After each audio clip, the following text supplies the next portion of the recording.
Hey everybody, Alex Newman here with Conversations That Matter. Thank you for joining us. We have a special guest for you today. Unless you live under a rock, you probably have seen at least excerpts of his incredible speech before a school board in Texas. His name is Miguel Escobar. He is a physician's assistant.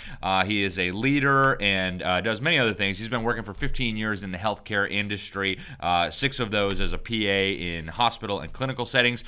He also, until recently, was working with the Border Patrol on the southern border of the United States with Mexico, of course. And unless, again, you're living under a rock, you've probably noticed that things are a little bit out of control. So we're going to get some insight from him into that as well, and how the federal government is using CARES money to just flood America with illegal immigrants.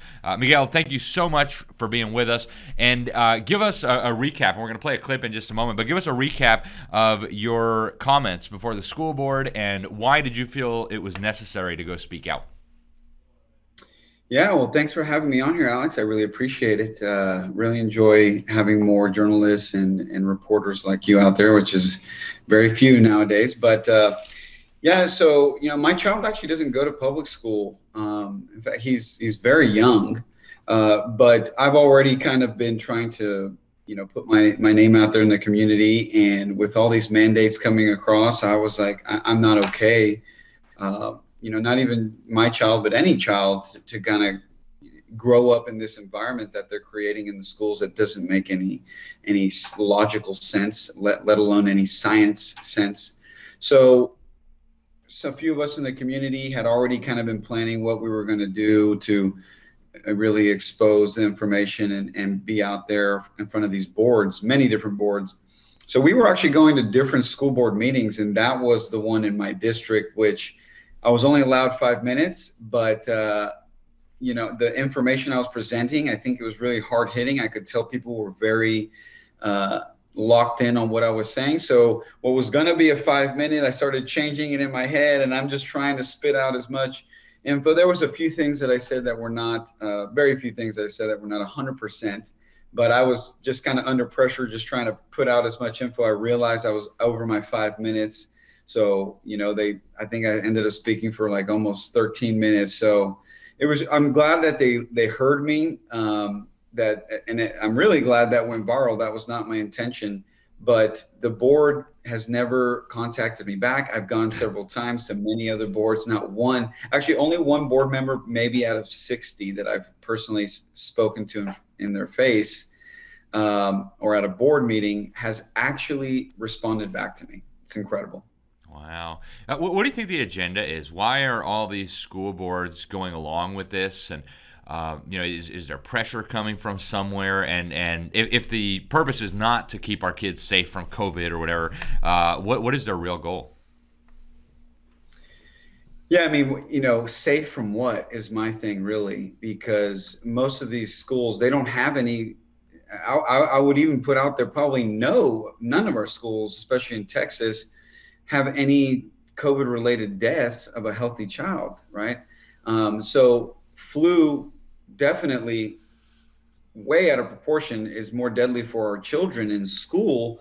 And we didn't do any of these kind of crazy mandates to keep them quote unquote safe, when in reality, depression, suicide rates, drug addiction, domestic abuse, their IQs are going down, but everything else is going up and up and up and up. It's getting worse for them. It's the worst it's ever been, to be a child these days. When you look at that kind of social environment. But for me, it's all about the money. It's obvious. It's all about the money. Most parents don't go to school board meetings, so you don't see what's on the agenda. In one aspect, it's a very, I would say, a very proud job to have these parents, or just these people who put themselves out there to do this work. It can be quite tedious. It can be a lot of work to decide how are we going to allot millions of dollars in the best way possible and still try to save some so we can implement new things. And things change. You get things like COVID in the mix and just anything throughout the year, so it can become difficult for board members. I totally understand, but this is strictly money, because it's just more money coming in.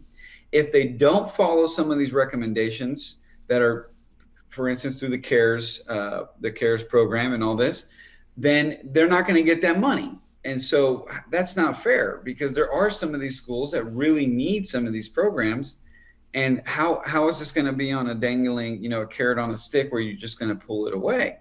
And what we're trying to also look at, and I've seen some people talk about, personally I haven't had the time to really get in it myself, but it's very obvious that not only are there ties with the CARES program for schools to legally have to follow these recommendations if they want the money, but also with their liability insurance, with the school's liability insurance.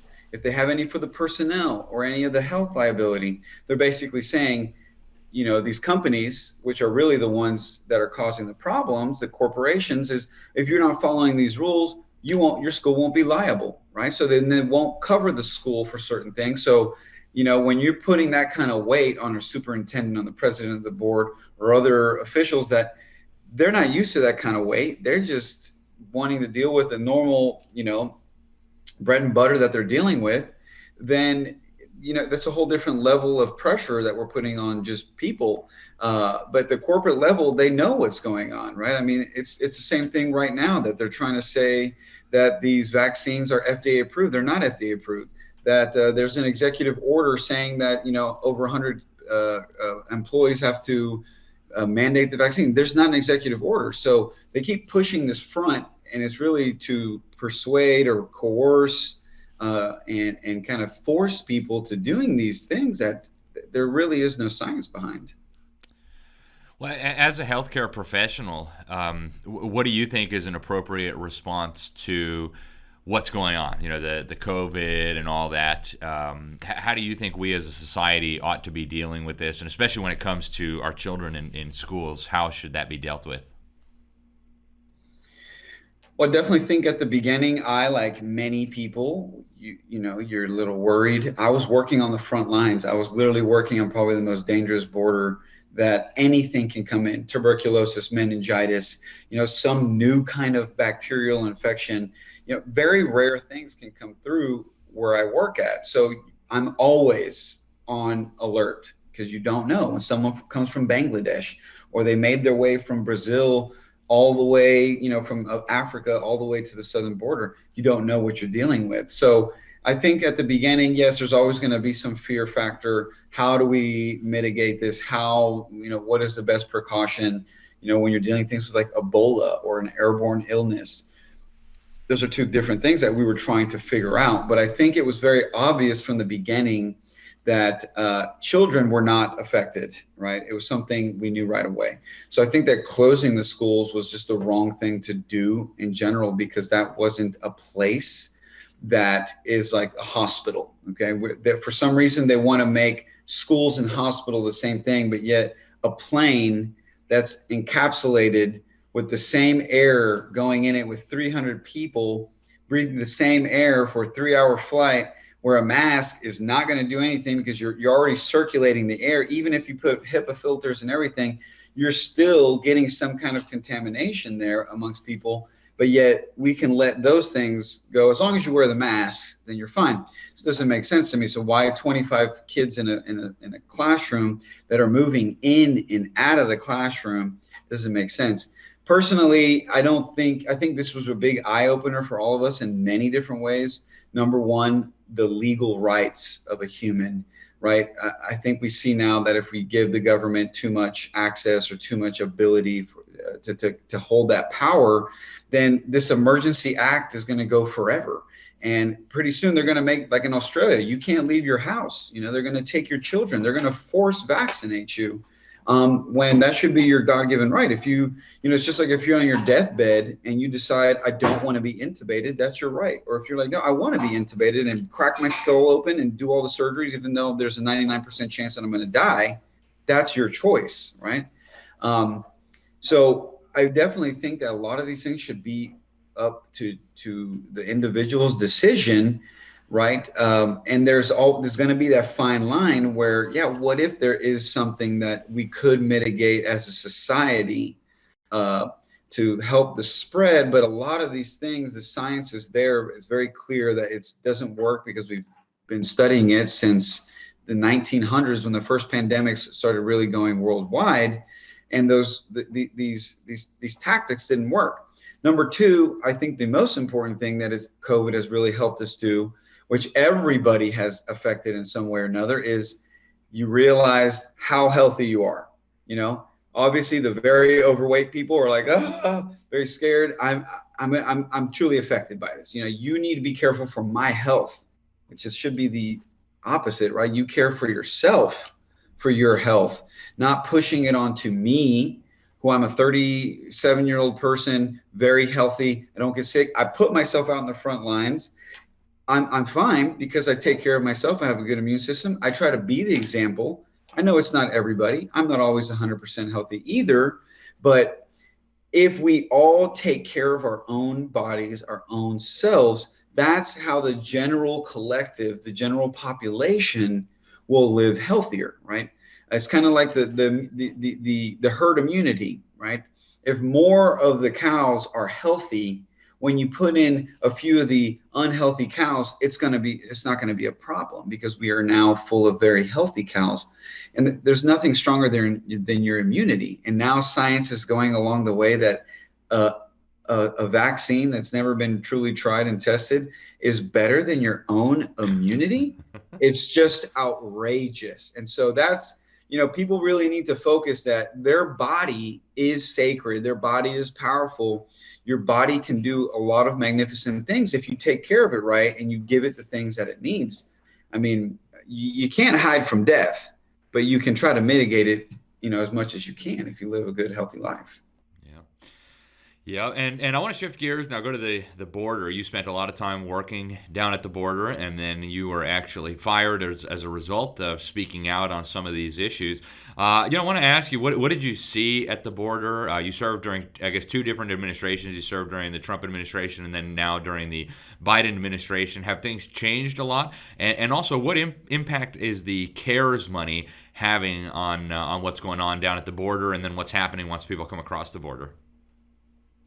Yeah, so it's night and day. It is just crazy, night and day. You know, the media, I'm sure everyone that's your audience understands how much the media lies. But for me, it was definitely an eye opener from being, you know, just a typical civilian to now having secret clearance and working backstage, seeing everything that's happening, hearing the stories, how the cartel runs the show. And the cartel runs the show in obvious cahoots with the governments because they know things that there's no way they could possibly know unless they're sitting in, you know, in these meetings with watch commanders and executives, and they just know exactly how to plan this stuff. So it's a fully oiled, functioning machine of transferring human beings from one country to another. And people really don't understand the complexities and the detail involved in making this happen. It's not a conspiracy. It's 100% true. And the closer you're down here, the more you talk to people like myself that I live it, it's unbelievable. It's like a movie. So right when the when COVID was happening, there was like no one at the border, not because of COVID, because people were actually respecting the border. Because of how the policies were implemented, they didn't want to risk it. They would stay in Mexico, right? Well, now they don't even care. They don't care if they're risking it. I literally had people that in a matter of a week had crossed 5 or 7 times in a matter of a week, where I see them. And some people, I would see them from, you know, we're talking about a 30, 50-mile difference, that I would go from different stations and I would see them at different stations. Right. So they have to be, someone's got to have to be helping them to move that amount of time, especially people don't realize on the Mexican border, it's a very dangerous side over here. I mean, you can literally hear gunfire at night. The cartels are killing each other like crazy over there, and civilians too. So for all these thousands of immigrants there, they have to be careful if they're out walking around free, because most of them aren't. They're being held captive by the cartels, right? Once COVID happened, it slowed down a little bit, but once the notion started to hear, you know, you start to hear it that, oh, Biden's going to be president or whoever's going to come in is going to stop everything that Trump was doing.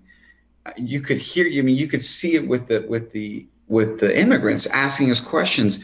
Are they gonna? Is it true they're gonna give us our green card? Is it true they're gonna give us all these papers? You know, and so once that lie of the fire of lies spread, it spreads like wildfire, and they come with just crazy stories, thinking being spoon fed these lies. They get here, they don't realize what's really happening.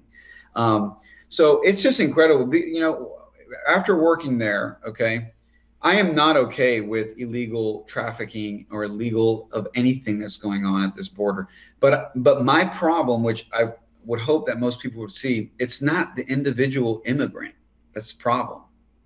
These are uneducated, for the most part, pretty illiterate people who are just trying to find some means of something, and they live in truly corrupt, you know, very poor countries where it is very hard for them to find any help there if they don't want to get killed or a child gets raped. I mean, you're going to hear horrific stories, but they're just part of this system that's making it harder for them, and they're being manipulated, and they don't see it until they talk to people like us, where I show them it as soon as they walk in the door, what's happening. And literally I've had some people want to turn around and leave right away. They can't believe it. They're like, why did I do this? Why did I do this?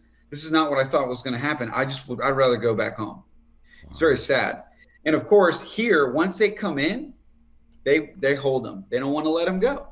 Here in our county, in Hidalgo County, which is one of the most corrupt counties in the United States, our judge, very corrupt. All of the officials here, our health care advisor, dear Dr. Melendez, all of them very corrupt individuals.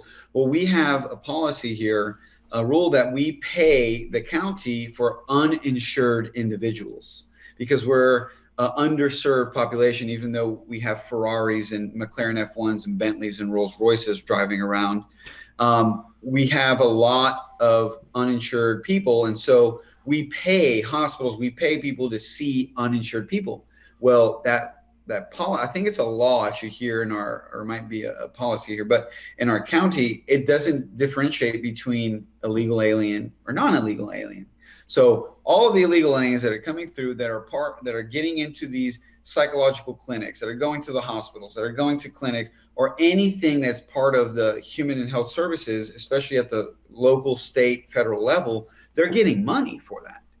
And I believe it's somewhere between 7,000 to 9,000 per person. And that's just like a little, oh, here you go, you know, you pass go, keep going, and they could get more money. We have one of the most corrupt hospital systems down here, Doctors Hospital at Renaissance, which works in cahoots with this whole system. And they actually get the bids, they get the contracts without any of these bids going to any other hospital or any other company. And so it's just a circulation of money, as well as the Catholic Charities here and a few of the other church charities. They're making money. They're not paying our EMS services. They owe them millions of dollars when the EMS has to come pick them up at their charitable, you know, facilities to take them to the hospital and back, and they're not paying any money. There's actually a lawsuit going on right now that this same hospital, the Catholic Charities in the city of FAR, they don't want to pay for that, but they're getting the money from the CARES Act. They're getting the money from the COVID relief funds, right? They're getting money from everywhere that they can put their greedy hands in, but they don't want to pay our own community for the work that they're doing that actually pays people that are trying to put bread and butter on the table. Wow, unbelievable, Miguel. What's the best way to follow you? Do you have? Are you on social media? Do you have a website? How can people learn more and stay on top of these issues? So I don't have a social media because I feel like I'd get banned almost anywhere, but we have a website. So we're kind of starting a little community of people. I'm kind of trying to be the tip of the spear here. Our website is called TX, like Texas, TX Light Guardians with an S.com.